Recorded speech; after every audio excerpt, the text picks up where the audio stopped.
All right, number 8, we got the concentration of pain medication in the bloodstream is given by CT, which is the concentration. It's 4T divided by 200 times T squared plus 8. And it says CT is concentration in micrograms, mcg, per milliliter, and T is time in minutes after ingestion. So we have 4 parts. Part 1, we're going to find the concentration after 10 minutes, after 1 hour, and after 2 hours. So we're going to have to do some converting because we are looking at time in minutes. And if we put in 1 and 2, we won't get the correct output. We're going to need to put in 60. So 60 minutes an hour, and then 120. So first part, we can plug these in, or I might just pull up the calculator and do the graphing part to speed it up. So we have C of T is equal to 4 times T 0.02 T squared plus 8. All right, so all we're going to be doing is plugging in the different values. So we're going to plug in A equals, sorry, not A. This is part A. We're going to plug in, don't look like an A. We're going to plug in T equals 10. And then for 1 hour, we're going to do T equals 60, because 60 minutes in an hour. And then we're going to do T equals 120, because there's 120 minutes in 2 hours. I'm going to open up. So I'll show you how to do an online calculator. If you just type in, there's an app, you can do this on your phone. Calculate 84.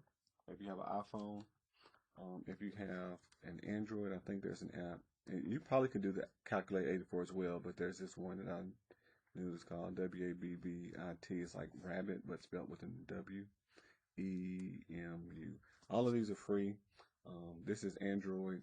You can do Calculate 84.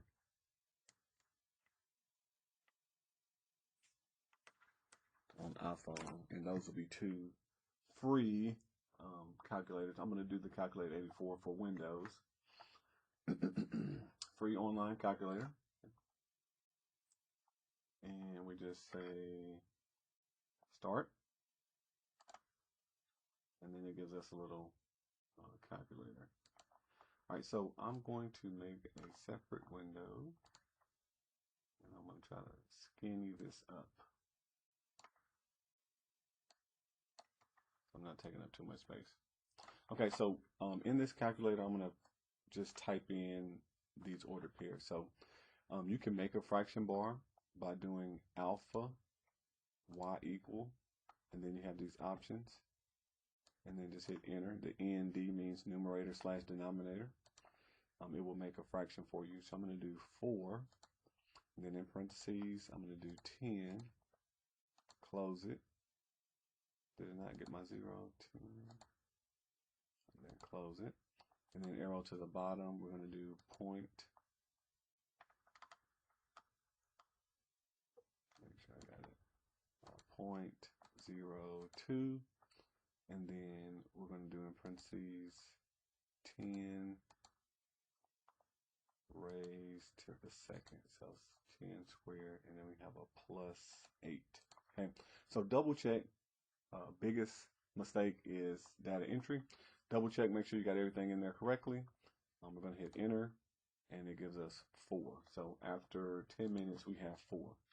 Now, the nice thing about this graphing calculator, once you input it, you don't have to enter everything. If you hit second, and then when you hit second, this little upward arrow is showing. Hit second and then hit enter. That means it's going to pull up the last thing you entered, your last entry. And doing this will allow me to just arrow back and type over the 1 in the tens place to make it a 6 for 60. I'm going to do the same thing on the numerator. So my whole function is still there. Type over, we'll get 60, so that gives me 3 left after 1 hour. And then if we do this again, second enter. Now, since this is a 3-digit number, because we're going from 60 to 120, I'm going to have to insert a new value. So if we arrow back, arrow to the 6, and then do second, and then 2 buttons over, this INS means insert. So I'm going to insert another digit. All right, so because if you just type over it, which I'll do on the top, it's going to get rid of some stuff. You'll have to add some new values in. So like if I start here and I type in 1, 2, 0, it's fine because it just types over my parentheses and I can just add it. But down here it would type over your squared and you'd have to re-enter some stuff. So inserting when you have to add a different value is going to be the best way. Second and then the INS for insert. All right, but anyway, plug in the 120 and we want to round to 1 decimal place. So we're looking at 1.62. The 2 will not round up, so just 1.6.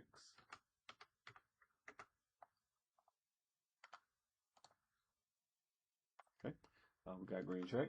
All right, so now it says use graphing utility to graph the function, and then it's giving me window dimensions for x and for y. Okay, so what we're going to do is we're going to go to y equal, okay, and I'm going to type this function into y equal. So again, I'm going to make the fraction bar. If you don't make the fraction bar, what you would need to do is separate the numerator and denominator in parentheses, which I'll just do that. Open parentheses for the numerator, and we're going to do 4. And then instead of t, we're going to do this button next to alpha. That gives you your variable. Just hit x. So the variable, no matter what they use, the calculator is always going to use x. So 4x, and then once you finish, close parentheses, divide it by. Going to open parentheses for the whole denominator. If you don't do this, the calculator will do this out of order, and even if you type in the numbers correctly, it will give you a wrong graph because order of operations is going to take over and it's going to divide first, and we really wanted to add that 8 first on the bottom before it divides. So you got to put it all in parentheses. So I'm doing 0.02, and then it's going to be x. The x squared button is right here, and then plus 8. And then close parentheses. So I got my numerator, got my denominator, double check. We're going to change the window, okay? So I'm going to go to window. Now, window is right next to y equal. This is going over the x and then y. It always goes alphabetical order, x, y. So we're going to do a 0 for the minimum. Type in a 0. And then for the maximum, we're going to type in 300. And then the scale, we're going to count by 30. So right now it just counts by ones. We're going to count by 30s. All right, then your Y window, 0 for your minimum, 12 for your maximum, and then count by ones so that it's good. And again, this is what it should look like. That's what we're seeing in the calculator window. X minimum, 0. X max, 300. Double check. X scale, what we're counting by is 30. Y minimum 0, Y max 12, and the Y scale is 1. All right, once we have all that in, we're going to hit graph. Okay, so this is the picture that we get. So the one that matches is the one here in the middle. So I'm going to select that one. All right, got a green check. Next, we're going to use the maximum feature on the graphing utility to approximate the maximum concentration in the bloodstream. And the time at which this occurs. So we're going to find this high point, the maximum value. In order to do that, we're going to go to calculate. Calculate is in blue, C-A-L-C. So I have to hit second and then calc. Then I have option number 4 says maximum. It asks me left bound. So right here in black, it says left bound. I'm going to arrow and move this cursor till it's on the left side of that maximum point. So we're just trying to tell the calculator where to search. You can hold it down. Once it's on the left, it doesn't matter where, we're going to hit enter. All right, now it says right bound. So now I'm going to arrow to the right. So all we're doing is telling the calculator where to look for the maximum. So we're just trapping this maximum in between.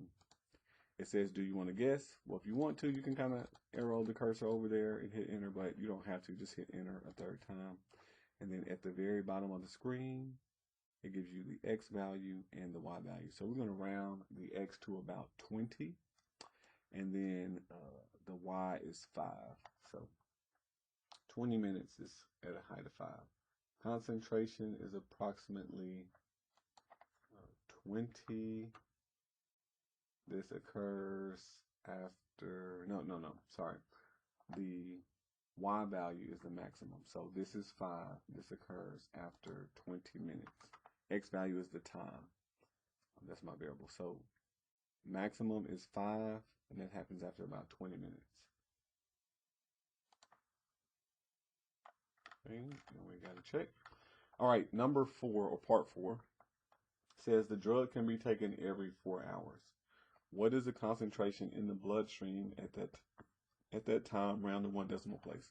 All right, so after 4 hours, that's going to be 4 times 60, which is going to give us 240 minutes. So we're going to do this output. We're going to put in the 240.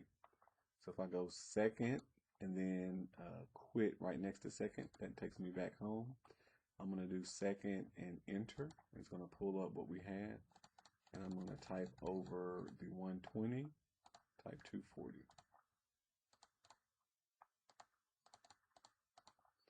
240. All right, so after 4 hours, we went around to 1 decimal place, so we have about 0.82 or just 0.8.